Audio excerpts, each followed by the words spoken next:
आप सभी को मेरा नमस्कार। मेरा नाम अनिल कौशिक है और मैं गणित अध्यापक के पद पर राजकीय मॉडल संस्कृति वरिष्ठ माध्यमिक विद्यालय गांव शांगी रोहतक में कार्यरत हूं। आइए आज चर्चा करते हैं गणित विषय के कक्षा 6ठी के प्रायोगिक ज्यामिति उप विषय पर। आइए अब ज्यामितीय बॉक्स के यंत्रों पर चर्चा करते हैं। ये यंत्र कौन कौन से हैं और इनका क्या क्या प्रयोग है।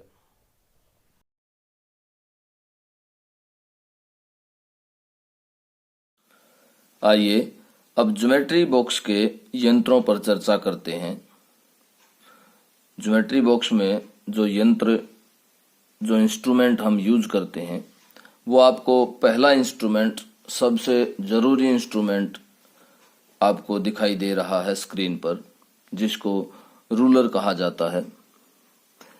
इसमें एक तरफ जो नॉर्मल होता है उसमें एक तरफ सेंटीमीटर होते हैं, ये जो छोटे हैं ये सेंटीमीटर हैं, और इसी तरह से जो बड़े हैं वो इंचेस हैं। ये देखिए, तो ये आधा फुट के बराबर होता है और इसमें 6 इंचेस के लगभग होते हैं। ये देखिए 6 इंचेस हैं, और इसी तरह से सेंटीमीटर जो हैं वो इसमें 15 होते हैं। अब इसको प्रयोग करने का तरीका क्या है, कहाँ पर विद्यार्थी गलती करते हैं इसको प्रयोग करने में, वो समझिए कि जैसे हमें 4 सेंटीमीटर लेना है तो 4 सेंटीमीटर अक्सर विद्यार्थी कहाँ से लेते हैं, जहां से रूलर शुरू होता है, ये फुटा शुरू होता है, वहां से और 4 सेंटीमीटर तक ले लेते हैं, जबकि यह गलत है। हमें कहाँ से मापना शुरू करना है, जहां से हमारे चिन्ह शुरू होते हैं, निशान शुरू होते हैं फुटे में, वहां से वहां तक मापना है। अगर आपको 4 सेंटीमीटर लेना है तो आपको यहां से लेकर के इस पॉइंट से, ये देखिए ध्यान से देख लीजिए, यहां से हमारे चिन्ह शुरू होते हैं, यहां से लेकर के और यहां तक की जो रेखाखंड है वो हमारा 4 सेंटीमीटर है, और हम आराम से बिल्कुल इसके ऊपर हाथ रख के और इस तरह से 4 सेंटीमीटर रेखाखंड हम खींच सकते हैं। ये देखिए, ये इस रेखाखंड को हम ए, इसको बी नाम दे देते हैं, और ए बी रेखाखंड हमने 4 सेंटीमीटर लिया। तो सभी विद्यार्थी इस तरफ ध्यान दें कि जब हम इसको प्रयोग करते हैं तो हमें कहाँ से प्रयोग करना है, बिल्कुल जहां से चिन्ह शुरू होते हैं वहां से प्रयोग करना है, और आगे तक जितना भी लंबाई का हमें रेखाखंड खींचना है वो खींचेंगे। आइए अब रूलर के प्रयोग के बारे में चर्चा करते हैं कि ये कहाँ कहाँ प्रयोग में आता है। तो सबसे पहला प्रयोग इसका है कि रेखाखंडों को खींचना। पहला प्रयोग क्या है इसका, रेखाखंडों को खींचना। जैसे कि हमने ए बी रेखाखंड यहाँ पर खींचा था, और उसके बाद दूसरा क्या है, दूसरा है कि जो रेखाखंड हमने खींच लिए हैं उनको मापना। जैसे हम इसी को मापें तो इसको हम इस तरह से बिल्कुल दोनों सिरों से यूं रख करके माप सकते हैं कि ये 4 सेंटीमीटर है। तो इस प्रकार एक रूलर के प्रयोग हमने समझे।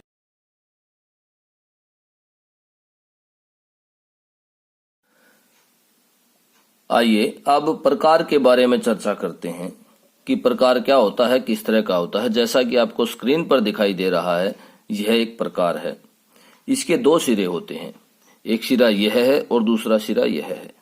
2 सिरे होते हैं, एक सिरा नुकीला होता है और दूसरे सिरे पर पेंसिल डालने का स्थान होता है। इस तरह से इसको भी प्रयोग करने में हमें 2 चीजों का बहुत ही ध्यान पूर्वक पालन करना है।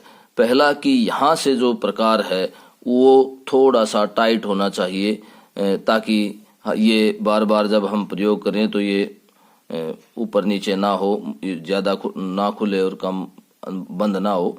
और दूसरा हमें ध्यान रखना है कि अक्सर हम जब पेंसिल डालते हैं, विद्यार्थी जब पेंसिल डालते हैं तो यहाँ पर ऊपर नीचे कर लेते हैं, पेंसिल कभी आगे रह जाती है, कभी आगे निकल जाती है, इस तरह से। लेकिन कोशिश करें कि दोनों सिरे जो हैं वो समान रहें, ताकि हम जो जहां भी प्रकार का प्रयोग करें तो वो सही रहे, उपयुक्त रहे, करेक्ट रहे। आइए अब प्रकार के प्रयोग पर चर्चा करते हैं कि प्रकार का प्रयोग हम कहां कहां कर सकते हैं। हम प्रकार का प्रयोग बराबर लंबाइयां अंकित करने के लिए कर सकते हैं। जैसे ये इतना खोल लिया आपने और यहां से यहां तक की आपने लंबाई मापी, तो इतनी ही लंबाई का आप प्रयोग करके यहां भी इस तरह से लंबाई आप शो कर सकते हैं, दर्शा सकते हैं। उसके बाद कोई चाप लगानी है हमें, इस तरह से कोई चाप लगानी है, या इस तरह से देखिए कोई वृत्त खींचना है हमें। अगर हमें कोई वृत्त खींचना है इस तरह से, तो वृत्त भी खींचा जा सकता है। ये देखिए, ये हमने वृत्त खींचा है प्रकार की सहायता से। तो इस प्रकार हमने देखा कि प्रकार का हम प्रयोग कहां कहां कर सकते हैं।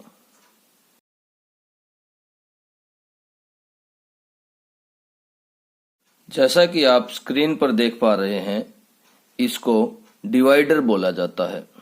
डिवाइडर और प्रकार में क्या अंतर है यह भी देख लीजिए। प्रकार के एक सिरा नुकीला होता है और दूसरे सिरे पर पेंसिल होती है, जबकि डिवाइडर के दोनों सिरे जो हैं वो क्या होते हैं, नुकीले होते हैं। और इसका प्रयोग कहाँ होता है? डिवाइडर का प्रयोग लंबाइयों की तुलना करने में होता है। जैसे हमें इन दोनों रेखाखंडों को मापना है, देखना है कि कौन सा बड़ा है कौन सा छोटा है। हमने एक प्रकार डिवाइडर द्वारा एक रेखाखंड को माप लिया, या डिवाइडर को इतना एक रेखाखंड की लंबाई के बराबर हमने खोल लिया।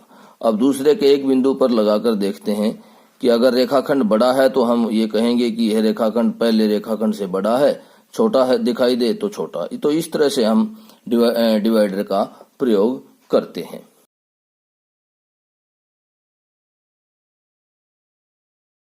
यह यंत्र भी ज्योमेट्री बॉक्स का एक महत्वपूर्ण यंत्र है और इसको अर्धवृत्ताकार यंत्र या चांदा या कोण मापक कहा जाता है। इसमें आप 180 डिग्री तक के कोण को आप माप सकते हैं या कोण की रचना कर सकते हैं, बना सकते हैं। देखिए, इसमें आपको दोनों सिरों पर 0 दिखाई दे रहा है और दोनों सिरों पर 180 दिखाई दे रहा है। तो देखिए, जब हम इधर से कोण को मापते हैं तो यहां से 0 शुरू होता है और ये 0 इस तरह से आगे 0 से हम आगे बढ़ते हैं और 180 तक आते हैं। और अगर हमें इधर से कोण को मापना है या इधर कोण बना हुआ है तो यहां से मापते हैं तो ये 0 यहां से स्टार्ट होगा। ये सभी विद्यार्थी ध्यान दें। और यहां ये देखना है आपको कि जहां पर भी हमें कोण बनाना है, अब देखिए इस पे कैसे हम कोण बनाते हैं। ये जैसे हमने एक रेखाखंड खींचा, ये रेखाखंड खींच लिया हमने इस तरह से, इन दोनों बिंदुओं को नाम दिया ए और बी। अब ए बी रेखाखंड पर हमें 60 डिग्री का कोण बनाना है। अगर हम ध्यान से विद्यार्थी देखें, ये जो लाइन है ये आपकी इसी रेखाखंड के ऊपर होनी चाहिए, बिल्कुल इस तरह से। ये देखिए यहां पर। अब इसमें मान लिया हम 60 का कोण बनाना चाहते हैं, तो ये देखिए यहां से इधर लाइन है तो यहां से शुरू करना है 0 से। तो ये 0, 10, 20, 30, 40, 50 और 60। तो 60 के लिए यहां, और इस तरह से आपको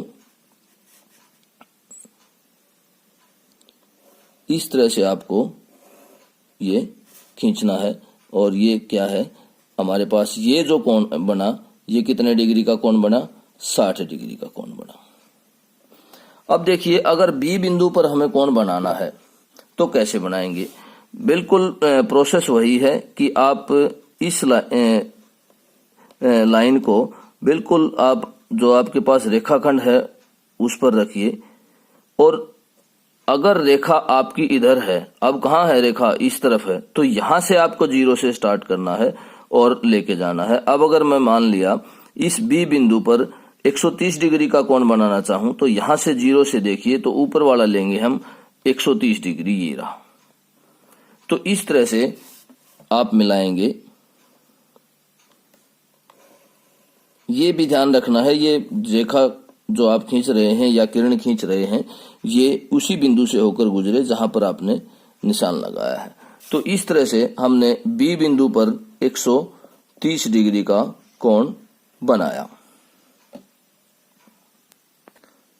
तो इस प्रकार हमने देखा कि चांदे का प्रयोग हम किस प्रकार से कर सकते हैं और कहां से कहां तक के कोण बनाने के लिए हम चांदे का या अर्धवृत्ताकार यंत्र का प्रयोग कर सकते हैं।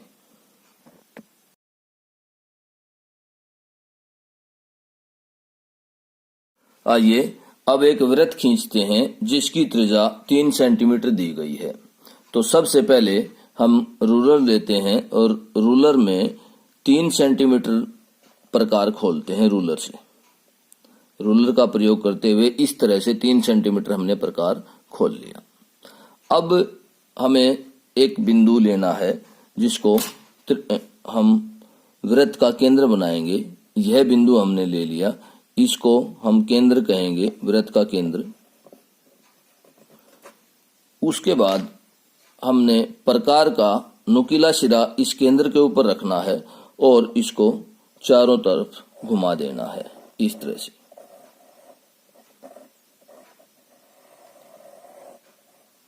इस तरह से हमने ये चारों तरफ घुमा दिया तो ये क्या बना है कि इसको वृत्त कहा जाता है। इस पूरे को क्या कहा जाता है, इसको वृत्त कहा जाता है। और यह वृत्त का क्या है, केंद्र है। और अगर केंद्र को किसी भी बाउंड्री पॉइंट से, किसी भी परिधि के पॉइंट से या बाउंड्री पॉइंट से आप मिलाते हैं ये, तो यह वृत्त की क्या कहलाती है, यह वृत्त की त्रिज्या कहलाती है। क्या कहलाती है, त्रिज्या। और अगर इसको दोनों तरफ बढ़ा देते हैं ऐसे, ये देखिए केंद्र से होकर और दोनों तरफ बढ़ा दे तो यह क्या कहलाता है, ये ओ वृत्त का केंद्र है। ए, ओ ए हमारे पास क्या है, ओ ए है त्रिज्या, वृत्त की त्रिज्या। और अगर ये बिंदु बी ले लिया जाए तो हमारे पास ए बी क्या है, ए बी है व्यास। ए बी क्या है, व्यास है। तो इस प्रकार हमने यहाँ यह भी समझा कि व्यास जो है वो त्रिज्या का 2 गुना होता है। और किस प्रकार से हम एक केंद्र को लेकर और दिए गए त्रिज्या से, यहाँ पर त्रिज्या कितने सेंटीमीटर दी गई है, 3 सेंटीमीटर हमें त्रिज्या दी गई है। और दी गई त्रिज्या के अनुसार हमने वृत्त को खींचा है।